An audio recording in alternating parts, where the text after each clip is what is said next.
Opa, fala Gael. Fala, monstro, beleza, cara? Mano, faz um mês que tu não posta vídeo. Tá tudo bem aí, véi? Cara, eu nem sei, velho. Parece que a galera não tá tão interessada em algo que foge do habitual. Eu fico pensando o que eu poderia fazer pra poder pegar alguma view. Pô, monstrão, pra pegar view tem que falar sobre uma coisa que tá no hype, né, véi? Sei lá, faz um vídeo de Mega Evolução, tá todo mundo falando sobre. E eu vou falar o que sobre Mega Evolução, cara? Tudo que tinha pra ser dito, Cacau, Lixa falaram sobre. Ah, monstro, não se preocupa com isso não, cara. Eu tenho certeza que você consegue fazer um vídeo legal sobre isso. Quebra a expectativa da galera, cara. Tá bom, tá certo. E olha, não demora muito não, hein? Eu quero ver logo esse próximo Papo Monstro. Quebrar a expectativa da galera. No ano passado, em um trailer que não mostrava muita coisa, Pokémon Legends ZA foi anunciado. Um título ambientado em Lumiose, coração da região de Kalos. E o grande diferencial, e chamariz para muita gente, foi a promessa do retorno das Mega Evoluções depois de 11 anos. E depois de um ano de espera sem novidade nenhuma, começamos a receber informações dos novos monstrinhos que iríamos encontrar nesses jogos. Só que, conforme as primeiras Megas foram sendo reveladas, como a do Dragonite e a do Victor Bell, algo curioso aconteceu. A resposta do público não foi unânime. Na verdade, a rejeição fez muito mais barulho do que a aprovação, e ainda que seja comum no meio da comunidade de Pokémon, isso foi o suficiente para me deixar pensativo com relação ao assunto. Por que a gente cria tanta expectativa em cima das coisas? E por que quase sempre essa expectativa se transforma em frustração? E aí, Dutra aqui, e seja bem-vindo ao Papo Monstro.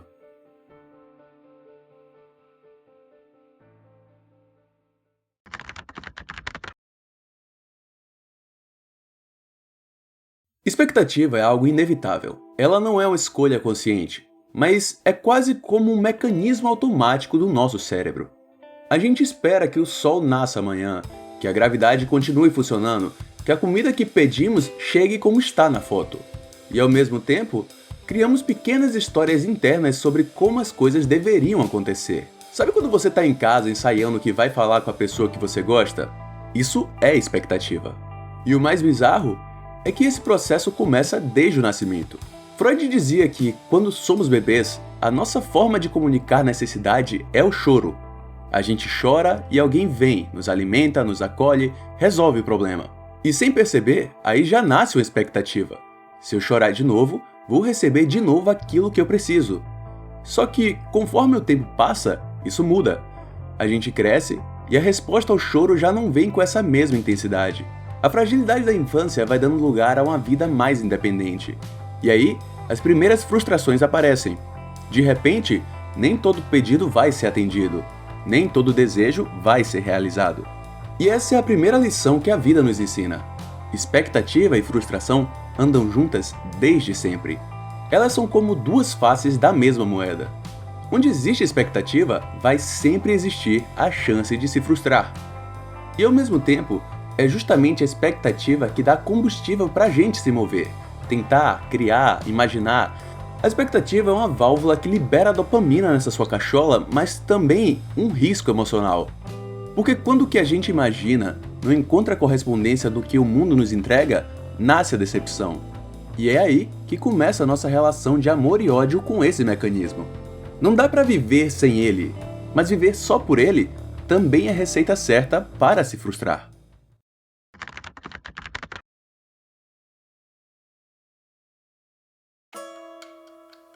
Hoje em dia, a gente gera muito mais expectativa com relação a tudo à nossa volta. Nas últimas décadas, o mundo mudou muito e, junto com ele, mudou também a forma como a gente se relaciona com o tempo, com o prazer e até com a paciência. Pronto, começou o Dutra de novo a falar sobre o papo de exercitar a paciência, mas veja bem, hoje estamos cercados por telas praticamente 24 horas por dia. Celular, computador, TV, console, a informação não para. E essa enxurrada de estímulos, inegavelmente, molda a forma como o nosso cérebro lida com o que chama de recompensa. Basta pensar em como a gente consome conteúdo. Vídeos curtos, Reels, Shorts, TikTok, tudo rápido, direto, com recompensas instantâneas, uma piada, uma revelação, um efeito visual, são pequenos choques de dopamina que o cérebro aprende a esperar cada vez mais. E isso cria um condicionamento. A gente passa a acreditar, mesmo sem perceber, que tudo na vida deveria seguir essa lógica do imediato. O problema é que a vida real não funciona assim. Existem processos que exigem tempo, espera, maturação, seja acompanhar a produção de um jogo, esperar o lançamento de um filme, ou até algo pessoal, como começar a aprender uma habilidade nova, tipo um idioma. Essas coisas pedem paciência, mas o nosso cérebro, já treinado para respostas rápidas, sente essa espera como um vazio, como um atraso. E aí, nesse espaço, a expectativa cresce de forma desproporcional. Se isso tá demorando tanto para sair, é porque vai vir uma coisa fantástica. E quando finalmente recebemos o resultado, seja o trailer do jogo ou a imagem de uma nova mega, quase nunca ele parece à altura da imagem que criamos na cabeça durante todo esse tempo. E a frustração vem com muito mais força do que deveria. Ou seja, não é que as expectativas sejam novas, mas o jeito como o mundo moderno estimula nosso cérebro faz com que elas sejam maiores, mais rápidas e, consequentemente, muitas vezes mais dolorosas quando não se cumprem.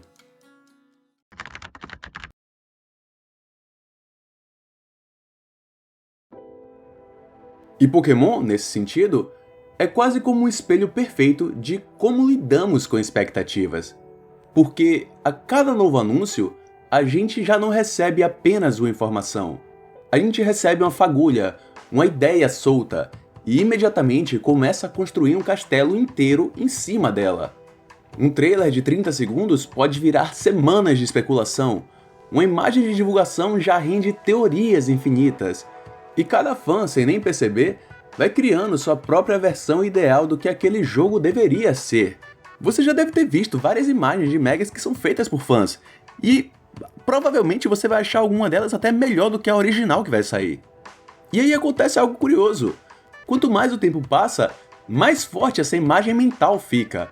A gente começa a pensar nas megas que gostaria de ver, nos designs que sempre sonhou, nos Pokémon que deveriam voltar, na história que o jogo devia te contar. Só que existe um detalhe muito importante. Cada pessoa vai imaginar uma coisa diferente. Ou seja, no fundo, não existe uma expectativa coletiva, mas sim milhões de expectativas individuais. E quando o jogo real finalmente aparece, ele nunca consegue corresponder a todas essas versões imaginadas. Não porque seja ruim, mas porque não tem como agradar a todo mundo. O espaço entre o que criamos na nossa mente e o que a empresa entrega é inevitável, e justamente nesse espaço que nasce a frustração. Foi exatamente o que aconteceu agora com Pokémon Legends EA. O simples retorno das Mega Evoluções já bastou para acender um hype enorme. Mas assim que revelaram Mega Dragonite e Mega Victreebel, a reação foi imediata. Uns acharam sem graça, outros acharam exagerado, e muitos simplesmente disseram: "Não era isso que eu esperava". E essa frase resume tudo. Não era isso que eu esperava. Não importa se a ideia é boa, se o design é bem feito, ou até se faz sentido dentro da proposta. Se não corresponde ao que o fã já tinha projetado, a rejeição parece até automática. E isso não é exclusividade de Pokémon. Acontece com filmes, séries, músicas, qualquer forma de arte ou entretenimento. Pode apostar, quando sair o final do circo digital, vai ter gente falando que foi horrível. Mas Pokémon é especial porque carrega muito da nossa memória afetiva, da nossa infância, daquilo que nos marcou lá atrás. E quando algo mexe com essa memória, a expectativa cresce ainda mais. Não à toa, o pessoal chiou muito mais com Dragonite e Victreebel porque já são Pokémon antigos do que de fato com o Hawlucha que saiu agora. No fim das contas, o problema não é só o que a Pokémon Company entrega, mas também o que cada um de nós cria na própria cabeça.